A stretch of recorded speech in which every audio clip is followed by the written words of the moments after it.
Tatang Koswara sniper kelas dunia. Caranya habisi pasukan Vertilin bikin perwira Kopassus TNI geleng-geleng kepala. Bagi mereka yang sudah mengenal dunia militer khususnya di Indonesia, tentu tidak akan asing terhadap nama Tatang Koswara.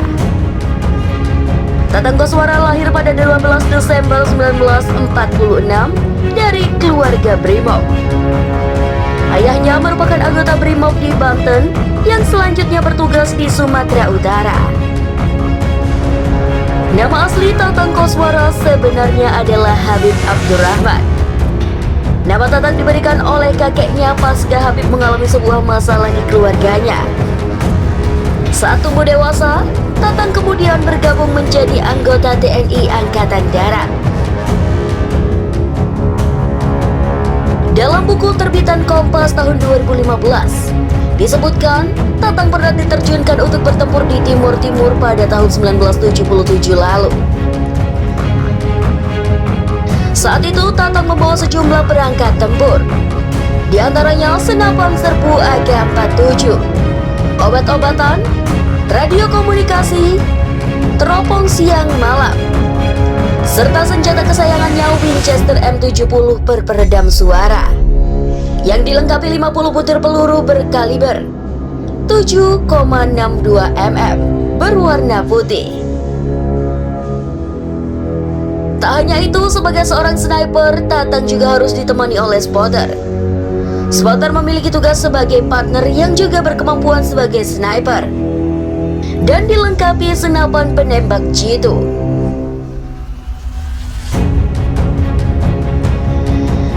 Meski demikian, partner Tatang Koswara saat itu justru seorang perwira, yakni Letnan Ginting yang berasal dari Kopassus.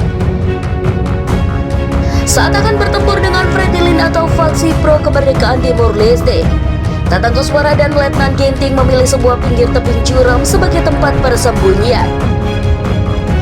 Tempat persembunyian itu dipilih sendiri oleh Tatang Koswara.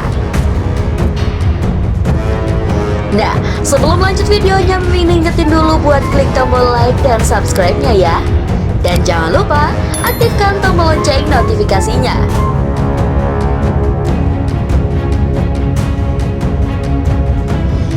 Meskipun awalnya Tatang Koswara meminta usulan dari Letnan Ginting, sebab meskipun sebagai partner, Letnan Ginting tetap saja seorang perwira dan berpangkat lebih tinggi dari Tatang Koswara yang saat itu berpangkat sebagai sertu dan berasal dari Bintara.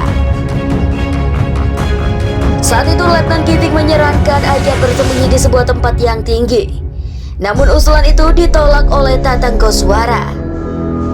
Penilaian Tatang Koswara ternyata tepat, sebab lokasi yang awalnya dipilih oleh Letnan Ginting ternyata diperiksa oleh pasukan Vertilin. Ketika itu jarak mereka hanya sekitar 50 meter dari musuh. Pasukan Vertilin yang melakukan patroli saat itu berjumlah ratusan orang. Untuk menghambat musuh, Tatang Koswara pun menghubungi Kolonel Edi Sudrajat yang sedang berpatroli agar menyerang pasukan Vertilin.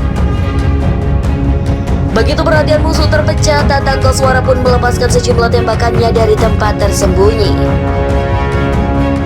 Semua tembakan Tatang Koswara menghantam kepala musuh pada jarak 300 hingga 600 meter. Meski demikian, para musuh tersebut sama sekali tak mengetahui tempat persembunyian Tatang Koswara dan Letnan Ginting. Mengetahui hal itu, Letnan Ginting pun baru menyadari kemampuan dari Tatang Koswara. Menurutnya, Tatang berhasil menumbangkan sasaran terpilih dengan tembakan jitu di kepalanya.